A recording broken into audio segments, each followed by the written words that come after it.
It's been quite a long time, hasn't it? I first heard about Duke Nukem Forever in PC Gamer, but in 1998 I didn't have the internet, so the first E3 trailer was lost on me. By 2001, however, the internet was in full swing, and my was that a phenomenal trailer. I got really hyped about the game then, and I still want that game. In fact, if they made that game today, I would totally buy it. But, as we all know, it didn't come to pass.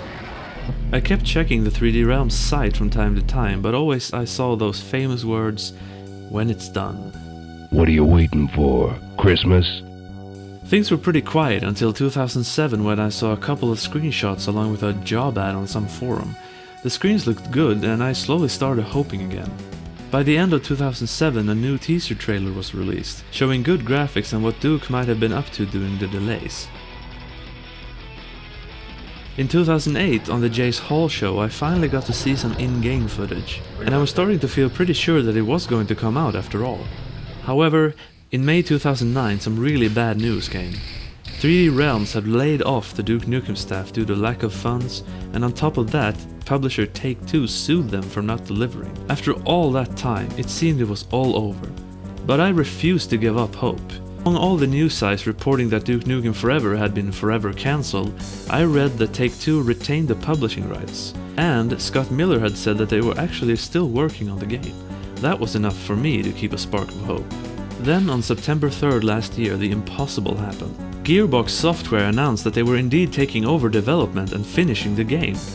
And they had a demo set up at the Penny Arcade Expo. A demo! I got a little teary-eyed, I freely admit. The release never felt so plausible. The new trailer, while not quite as mind-blowing as the 2001 trailer, was really funny too, and reminded me again of why I've waited for so long. Damn it. Why do they always take the hot ones?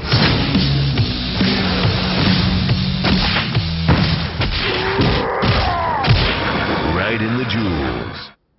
Of course, one more delay was to come, but I wasn't at all affected. This is bull. This is bull. Today it's June 9th, and the game is coming out tomorrow.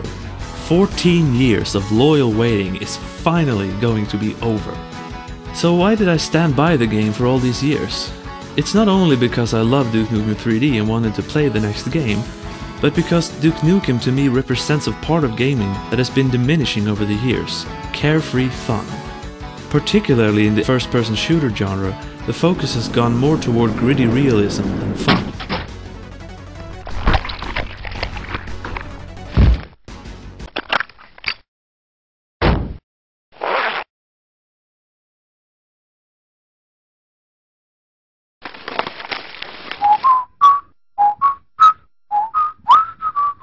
I miss games like Duke Nukem 3D of course, Redneck Rampage, Blood, Shadow Warrior and Outlaws.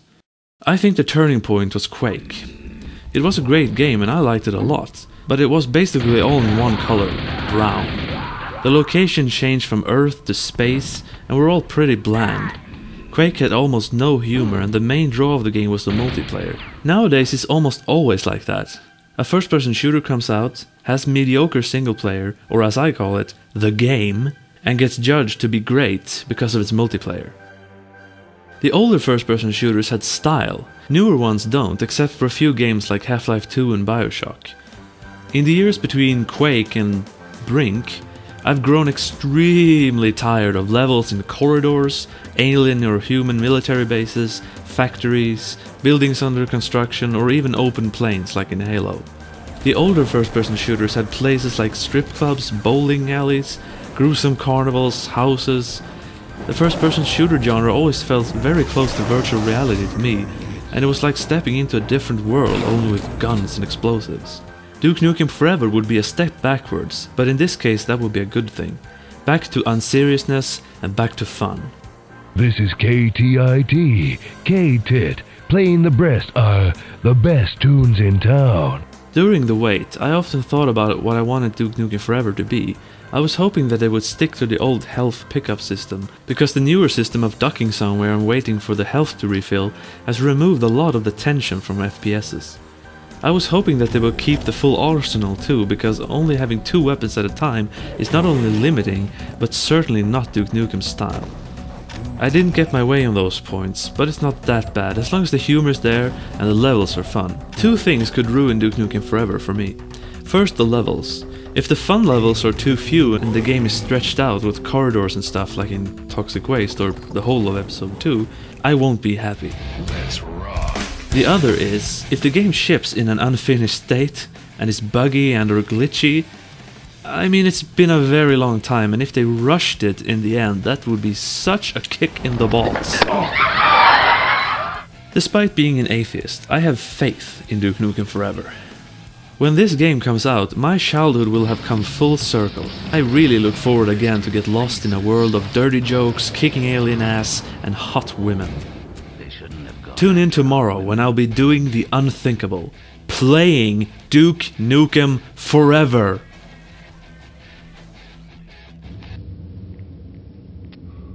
Did you think I was gone forever?